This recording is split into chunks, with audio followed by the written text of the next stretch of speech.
Welcome to Second Take, the show that takes a look at the issues behind the news. There was a tense exchange in Parliament this week over a draft policy directive gazetted on 23 May relating to the use of equity-equivalent investment programs by licensed broadband providers. Terence Creamer joins me to discuss the matter. Hi, Terence. No. What is the background to the release of this draft directive? Well, I think that Minister Malatsi is trying to accommodate what a GNU has been looking for, sort of growth in the sector, and a competition commission demand that there's more competition in the broadband and telecom sector. But this is a big history, and it was one of the managed liberalisation sectors. It was dominated by Telkom going back many, many years, and we've had a managed liberalisation agenda, and we've got an act, Electronic Communication Act, that really defines how we go about investing in the sector, as well as what the transformation demands are. So there's a view that in other sectors, many other sectors, but particularly the ICT sector, you already have equity equivalent programs as an option, as one of the avenues, rather than selling 30% shares in your company to black individuals or entities. You can go through an equity equivalent route. So it's not bypassing black empowerment, it's just a different avenue. So companies like Microsoft, IBM, Amazon in the ICT sector, Ford in the automotive sector, these are multinationals, particularly American multinationals, that don't really allow for a sale of shares in their entity itself. The sort of government over many years developed this other approach, this other avenue, to do many things around enterprise development, skills development, can be community development. So it's not direct ownership in your company in South Africa. It really does other transformation initiatives. There's also a different separate program underway at the DTRC where we've reviewed the black empowerment rules. We've included this equity equivalent, but we're also looking at setting up this transformation fund, which seeks to tap in, as one of the sources, equity equivalent programs. So there's a number of balls in the air, but specifically in the telecom sector, there's been a process since last year looking at whether the introduction of satellite service providers, Starlink being one of them, should be allowed to use this mechanism on other multinationals. And so CAS has sort of applied its mind, and then the minister released this direction via Gazette, and it came in a week where we had just met with Donald Trump in the Oval Office. So it seemed linked, and so I think that's what raised the many questions in Parliament this week. Is this specifically to accommodate Elon Musk and Starlink?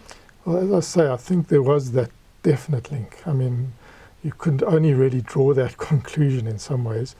Elon Musk has made it clear that he doesn't want to sell any equity in his company. He refuses to do that, and that he doesn't want to go through the normal route of selling 30% of his shares in Starlink, which is a SpaceX company, to a black empowerment entity. He doesn't want that. He feels there should be a different regime available. And we have got this alternative regime. Whether that will be satisfactory to Elon Musk is another, and Starlink is another matter entirely, whether they'll even use their equity equivalent program. Starlink is a good technology. It's one that many African countries are benefiting from at the moment, including a number of our neighbours in this region that are using Starlink. It does offer an opportunity to, in far-flung areas in particular, to offer a broadband, a sort of fast internet access to rural areas, rural communities, but also to communities where it's been difficult to have sort of a fibre penetration in South Africa. So there's the Starlink link. There's no doubt there's some Starlink link to this directive. The timing, just 2 days after we had that sort of Oval Office spat, I think also raised a lot of eyebrows. How did this happen so quickly? And whether the questions were also raised as to whether this had received cabinet approval or not. So there's a lot of background to this. There's method in some ways in what looks like madness, But the way it came about, I think, has raised the hackles of opposition parties. And we've seen that within the GNU, it's very, there are these differences. It really came to the fore during the budget process, where we saw there had to be 3 rounds before we could pass a budget. That's unprecedented in South Africa. And it really came down to not having your systems in place really for coalition management, governance. You need to manage those coalition arrangements so that by the time you make a statement or make a budget pronouncement or table something, you've got some backing, particularly within the cabinet. And it seems in this case that the minister hasn't really got that backing. There's been no sort of cabinet approval for this. That is mentioned in the medium-term development strategy, which is a GNU document, that we'd look at this equity equivalent program, but it's quite vague as to what we mentioned there. So because this BE policy really falls under DTRC, that many felt that maybe that's where there should have been a lot more sort of a meeting of the minds before a direction was published in the Gazette. What are some of the main objections and what is the likely outcome? I think the key objections is ICASA being bypassed, which is the regulator, the economic regulator, because they've also had a process here in place. Is this the right instrument? Because we've got an act that basically stipulates what actually has to happen around BEE in the telecom sector. And I think the sort of the feeling is that, why not approach with an amendment? Why not come with the ECA and have a fully fledged amendment process?